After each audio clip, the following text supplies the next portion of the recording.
하나님이 천지를 창조하셨습니다. 하나님이 천지를 창조하실 때 제일 마지막으로 사람을 만드셨습니다. 하나님이 제일 마지막으로 만든 사람은 하나님의 형상으로 만들었습니다. 하나님의 형상이 하나님의 영입니다. 하나님은 영으로 존재합니다. 그러니까 결국은 인간 안에 하나님이 계신 것입니다. 그러므로 사람의 가치는 하나님과 동일합니다. 세상에 있는 강물이 태초부터 지금까지 졸졸 흘러갔고 바다로 지금 흐르잖아요. 멈춘 적이 없어요, 강물이. 그런데 바다를 채운 적이 없습니다. 그와 같이 세상의 부귀영화가 다 솔로몬에게 흘러갔는데 솔로몬을 채운 적이 없습니다. 여전히 부족하고 여전히 모자랍니다. 그렇습니다. 사람은 세상의 어떤 것으로 채워지지 않습니다. 어떤 것으로 채워질 만큼의 가치가 아니에요. 그 이상의 가치입니다. 그러므로 사람을 채울 수 있는 유일한 방법이 하나님입니다. 고린도후서 3장 5절 말씀입니다. 우리가 무슨 일이든지 우리에게서 난 것 같이 스스로 만족할 것이 아니라 우리의 만족은 오직 하나님으로부터 나느니라. 하나님은 제일 마지막으로 사람을 만드실 때 남자와 여자로 만들었습니다. 창세기 1장 27절을 같이 읽습니다. 하나님이 자기 형상 곧 하나님의 형상대로 사람을 창조하시되 남자와 여자를 창조하시고, 여기 잘 보세요. 사람을 창조하시되 남자와 여자로 창조했다. 사람이란 남자와 여자를 사람이라고 한다. 남자 스스로 사람이 될 수 없습니다. 여자 스스로도 사람이 될 수 없습니다. 남자, 여자 합해서 사람입니다. 여기서 말하는 남자는 남편이고 여기서 말하는 여자는 아내를 가리킵니다. 죄송한 마음으로 말씀드리겠습니다. 성경대로 하면 아직 결혼하지 않는 사람은 사람이 아닙니다.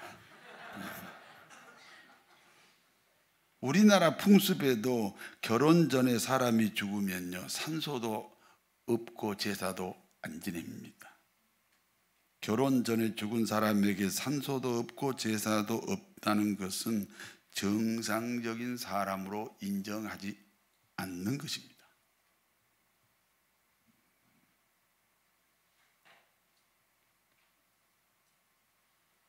다들 결혼하세요. 그러므로 하나님께서도 혼자 사는 것이 보시기에 좋지 않다 그랬습니다. 세상에 성경 66권에요, 보시기에 좋지 않다는 말이 딱 한 번 나오는데 혼자 사는 남자, 혼자 사는 여자를 가리켜서 그렇게 말씀합니다. 이 사회주의자들은 노동자, 농민, 소위 프롤레타리아 계급을 혁명의 도구로 사용했습니다. 그러나 서유럽에서만큼은 노동자, 농민, 소위 프롤레타리아 이 계급으로 사회주의 혁명을 성공하지 못했습니다. 그 이유는 서유럽의 노동자들은 자본주의 체제에 너무 익숙해 있기 때문에 그렇습니다. 그러므로 이탈리아 공산주의자 안토니오 그람시는 문화 마르크스주의라는 것을 새롭게 주장했습니다. 문화 마르크스주의라는 것을 발표를 했습니다. 다시 말해서 성소수자들을 사회주의 혁명의 도구로 동원시키겠다. 노동자나 농민들로 이 혁명의 도구가 될 수 없으니 성소수자들로 이 혁명의 도구를 만들겠다 하는 내용입니다. 성소수자의 혁명이 무엇입니까? 성에 대한 선택권이 자신에게 있다는 것입니다. 여러분, 사실 성에 대한 선택권은 나한테 없었지요. 우리가 태어날 때 남자로 태어나고 태어날 때 여자로 태어났었잖아요. 그런데 이 남자 또는 여자, 이 성에 대한 선택권이 자신에게 있다는 것입니다. 내가 남자로 살 것인지 여자로 살 것인지 스스로 결정하겠다는 것입니다. 스스로 결정하지 못하게 하면 그건 차별이다, 그 말입니다. 남자가 반드시 남편이 되고 여자가 반드시 아내가 되는 것도 차별입니다. 여자도 남편이 될 수 있고 남자도 아내가 될 수 있어야 합니다. 그래서 동성애를 지지하게 됩니다. 사회주의자들이 이 땅의 사회주의를 실천하는 데 최대의 장애물이 교회와 가정입니다. 그러므로 성혁명을 통해서 가정을 무너뜨리고 교회를 파괴하겠다는 궁극의 목적을 가지고 있습니다.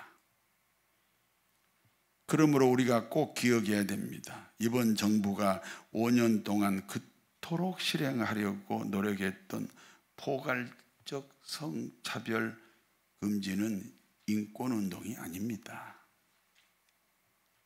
그것은 신사회주의 운동입니다.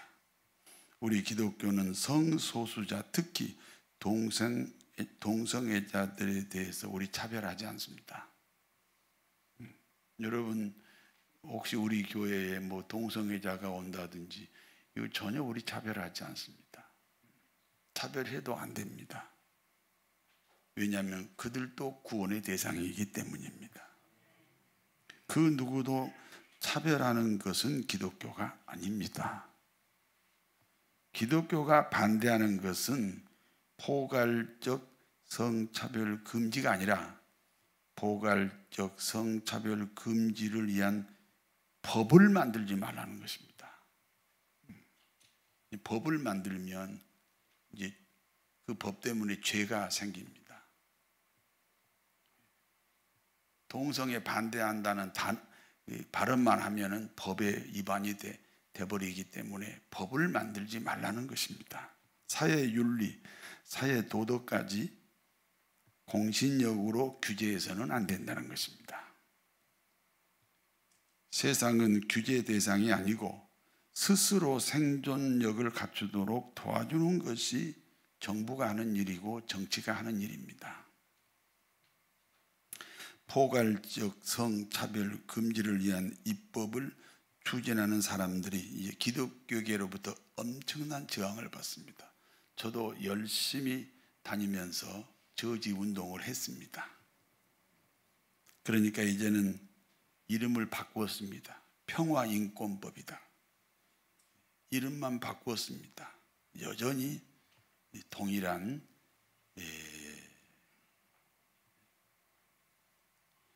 지금 활동이 진행되고 있습니다.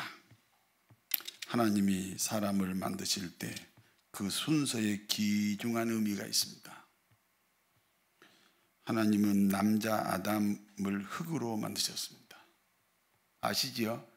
남자가 좀 거칠잖아, 여자보다. 흙으로 만들어서 그렇습니다. 그리고 어느 날 남자 아담이 깊이 잠들게 했습니다. 아담을 깊이 잠들게 했습니다.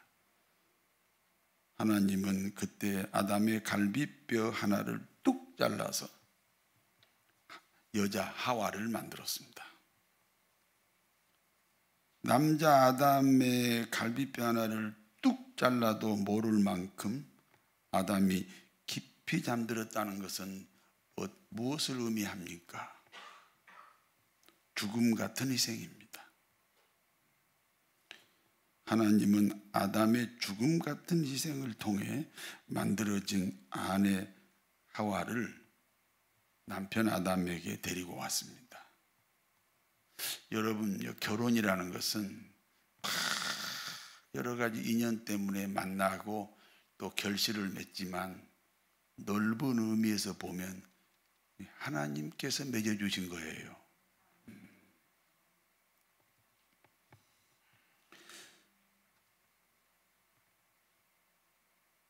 하나님은 아담의 죽음 같은 희생을 통해 만들어진 아내 하와를 남편 아담에게 데리고 옵니다. 그때 남편이요. 그때 아담이 이렇게 고백합니다. 오, 내 뼈 중에 뼈요, 내 살 중에 살이라. 무슨 뜻인지 아세요? 너의 아픔이 나의 아픔이, 너의 기쁨이 나의 기쁨이다. 여러분에게 묻습니다. 배우자의 아픔이 나의 아픔이요? 배우자의 기쁨이 나의 기쁨이 맞습니까? 아니, 대답을 하셔야 돼요.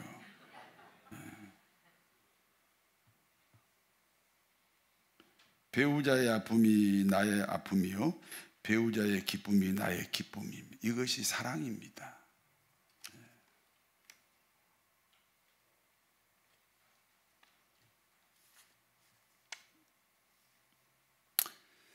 하나님은 아담과 하와를 부부로 맺어주시고 이렇게 말씀합니다. 이러므로 남자가 그 부모를 떠나라. 왜 떠나야 됩니까? 성경에 보면 여자더러 부모 떠나라 그런 말은 없어요. 남자더러 남편더러 이제 네가 결혼했으니 부모를 떠나라. 왜 떠나야 됩니까? 남자가 그 부모를 떠나지 않으면 둘이 하나 될 수 없습니다. 둘이 하나 되어 부모에게 효도하라는 것입니다. 둘이 하나 되어 자녀를 키우라는 것입니다. 이해가 되십니까? 여러분, 따로따로 효도하면 안 돼요. 부부가 같이 효도하고 따로따로 자식 키우면 안 돼요. 부부가 하나 되어서 자식들 키우라는 것입니다. 저의 생애에 최고의 실수가 있었습니다. 돌이킬 수 없는 제 인생의 실수입니다. 제 아버님이 병약하셔서 3년 동안 집안에 계시다가 세상을 떠나셨습니다. 저는 그때 서울에서 직장 생활했습니다. 물론 아버님이 이대로 가시면 회복 못하고 세상 떠난다는 걸 저는 온 가족은 다 알고 있었습니다. 저는 직장을 그만두고 아버지 병 간호를 했어야 합니다.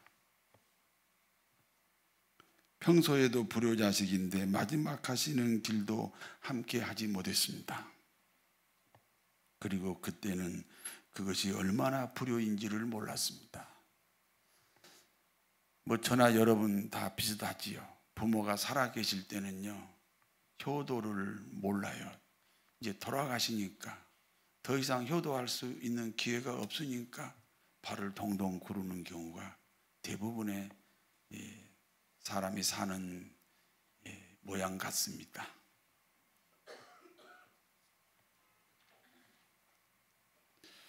저는 가난한 신학생 시절부터 이제 홀로 계신 어머님을 모시고 살았습니다. 사골세 방 하나에서 어머니와 아내와 아들과 내가 그 한 방에서 4명이 살 때도 있었습니다. 어머니가 사시던 집은 안채가 있고 사랑채가 있고 건너채가 있고 넓은 마당이 있습니다. 아침에 머슴들이 아침 내내 둘이서 마당을 쓸어야 다 쓸 수 있는 넓은 마당이 있었습니다. 그런데 그 넓은 집을 팔아먹은 아들, 딸아 단칸방에서 눈치 보고 살고 계셨습니다. 목사 어머니라고 하실 말도 못하고 사셨습니다. 목사 어머니라고 볼 것도 안 본 듯이, 들은 말도 못 들은 듯이 그렇게 사셨습니다. 목사가 아들이기 때문에 여행 한번 시켜드리지 못했고 외식 한번 시켜드리지 못했습니다. 마치 목사는 그래야 한다는 것처럼 제가 생각했기 때문에 그렇습니다.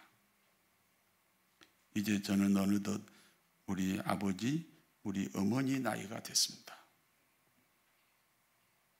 그래서 이렇게 후회하고 안타까워하고 있습니다. 제가 할 수 있는 일은요, 이 부르지 않은 옵니다. 그런 노래밖에 할 수 있는 이제 기회가 없습니다.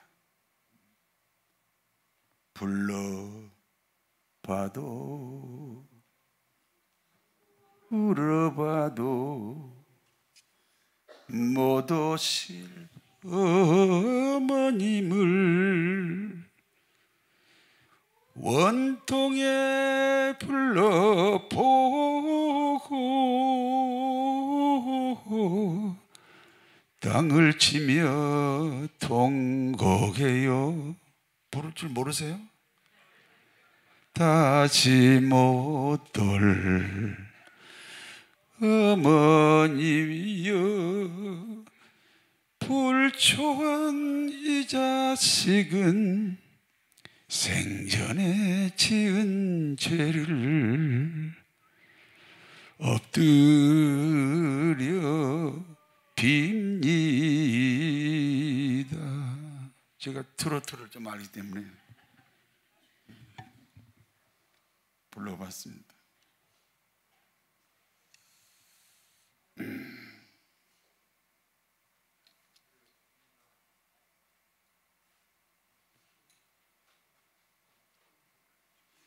자식이 결혼하면 부모를 떠나라는 것은 부모님과 같이 살지 말라, 그런 뜻이 아닙니다.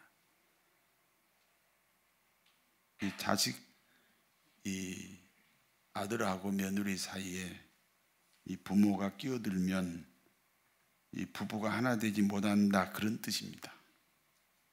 부모는 자식들의 결혼 생활에 끼어들지 말고 자식은 결혼 후에도 계속해서 부모에게 효도하셔야 됩니다.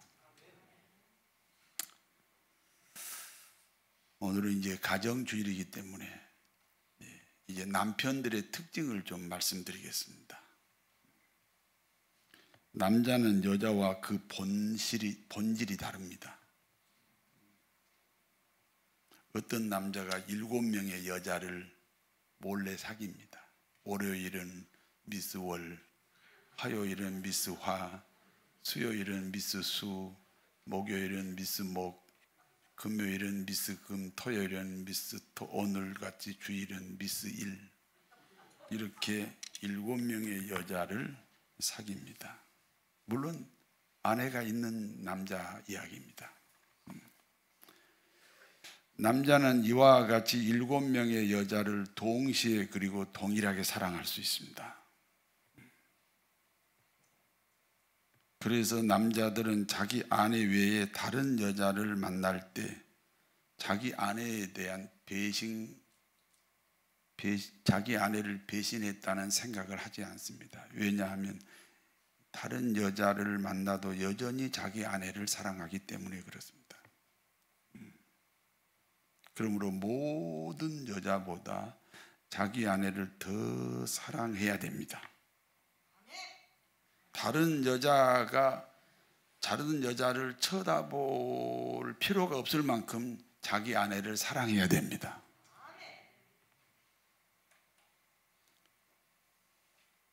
자기 아내를 사랑하는 유일한 비결은 자기 아내를 향해서 희생하는 것입니다. 남자들은 희생한 만큼 그 희생의 정비례해서 사랑하는 마음이 커집니다. 아담이 죽음 같은 희생을 통해 어떤 아내를 얻었습니까? 뼈 중에 뼈요 살 중에 살이라는 아내를 얻었습니다.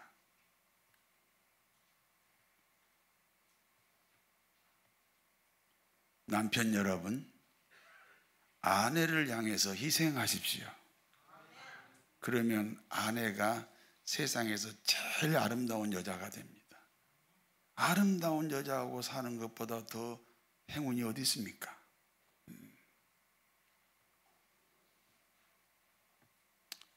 여러분요, 남편과 아내가 부부싸움 할 때 공통 언어가 있어요. 남편의 생각입니다. 우리 아내의 고향이 남편 자신의 갈비뼈라는 거죠. 여러분요, 예수 안 믿어도요, 우리 본성에 우리 아내의 고향이 자신의 갈비뼈라고 생각합니다. 그러므로 세상의 어떤 사람도 자기 아내 앞에서는 자존심을 부립니다. 세상에서 그렇게 굴욕적으로 직장에서 상사에게 살아도요, 자기 집에 와서 자기 아내에게는 자존심을 세워야 되는 것이 남자들입니다. 아내들이요, 남편의 자존심을 건드리면 절대로 안 됩니다.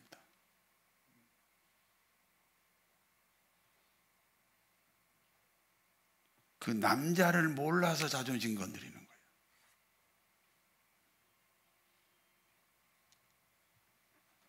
그래서 싸울 때 남편들의 공통 언어가 있습니다. 여러분, 남편들의 그 공통 언어가 있어요. 그게 뭔지 아세요? 지까지 것이. 해보세요. 지까지 것이. 왜 지까지 것이라고 말합니까? 그래봐야 당신은 내 갈비뼈밖에 안 된다. 그런 뜻으로 지까지 것이.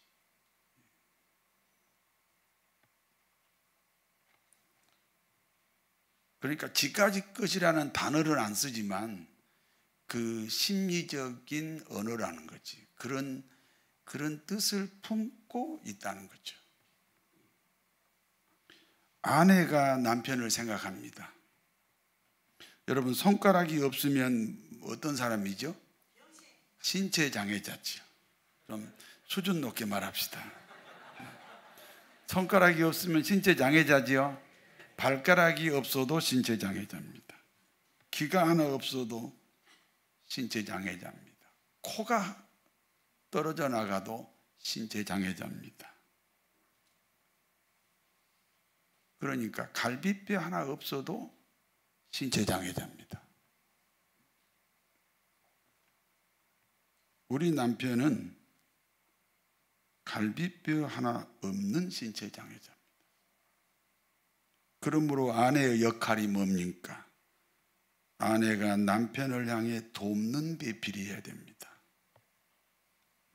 여러분, 어떤 경우도 아내는요, 남편과의 관계가 바라는 관계가 아니고 돕는 관계입니다. 무슨 내가 역할을 해야 이 남편이 온전해진다 그 말입니다. 아무 역할도 안 하고 멀리서 바라보면요, 병신 같다 그 말입니다. 저도 수준을 낮추어서 말했습니다.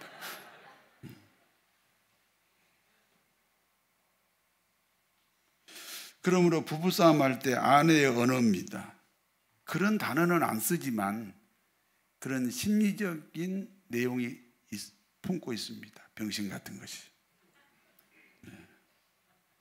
아니 뭐 윤석열이는 대통령까지 됐는데 병신 같은 것이요.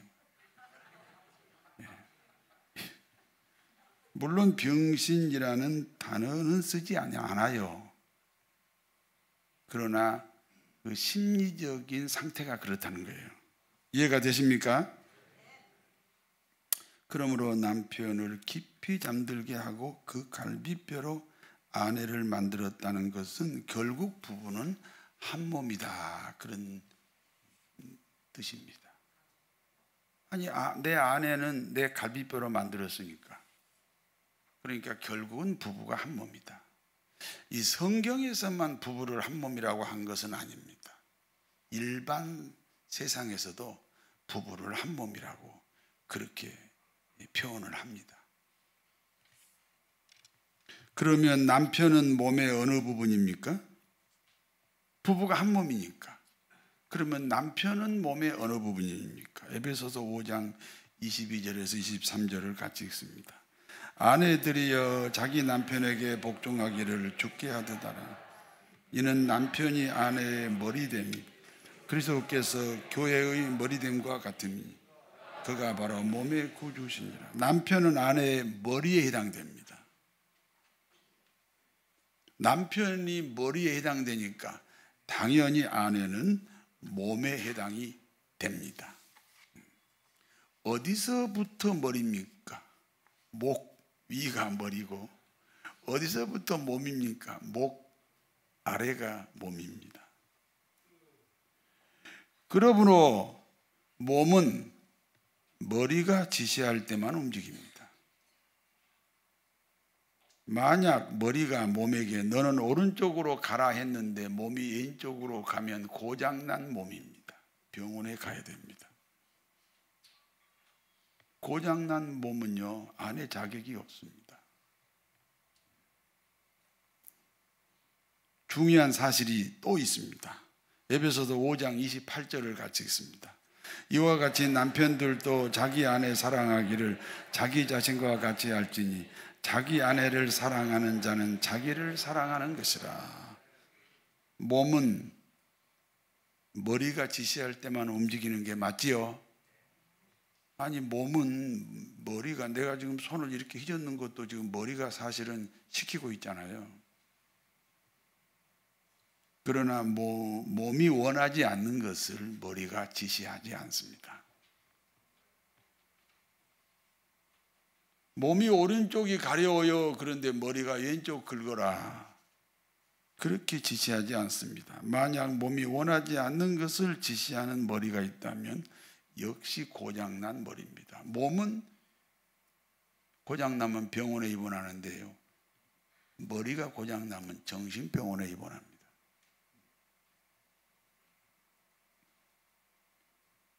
여러분, 그러므로 부부는 평등합니다. 남편이 뭐라고 그랬어요? 머리니까.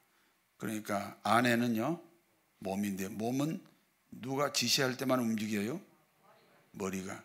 그런데 이 머리가 이제 몸에게 지시하는데 몸이 원하지 않는 것을 지시할 수가 없다니까요. 손해가 없어요. 서로 이익만 있습니다. 그러나 부부는 동등하지 않습니다. 역할이 다르고 성품이 다릅니다. 다르기 때문에 상대방을 도울 수 있는 거예요.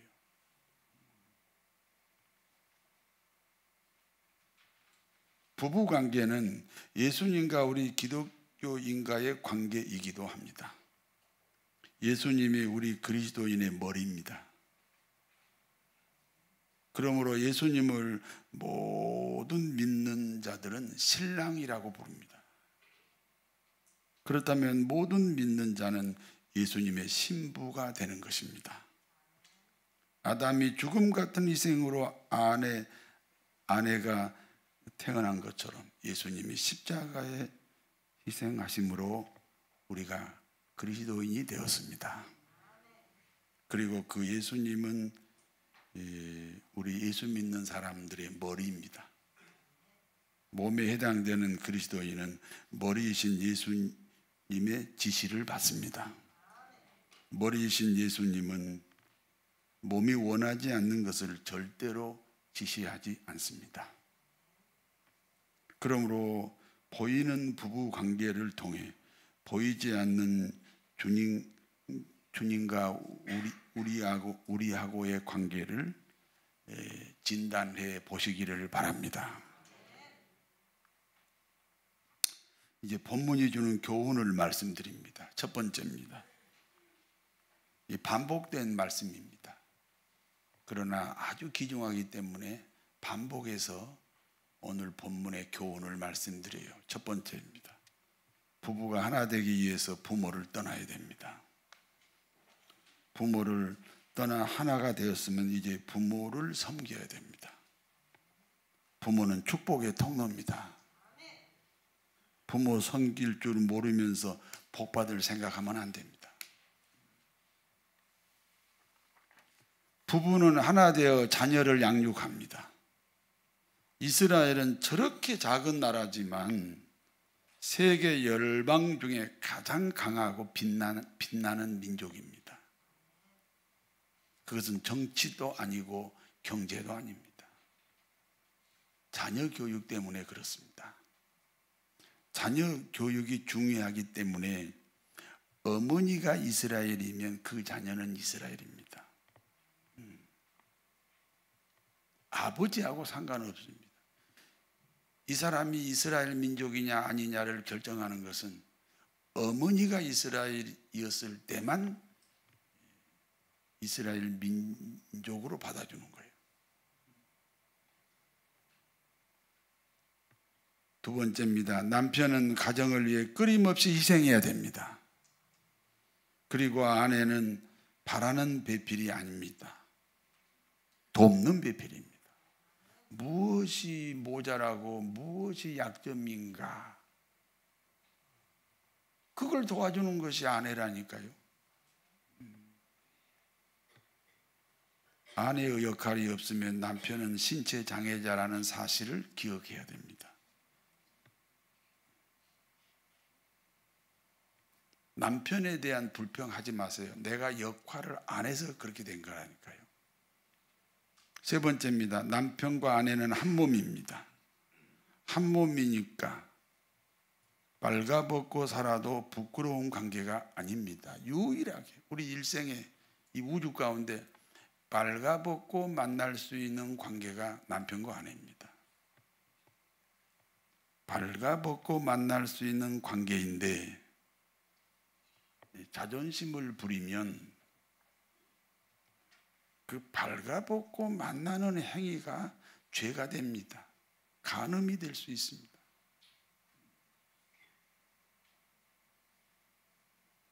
세 번째, 남편과 아내는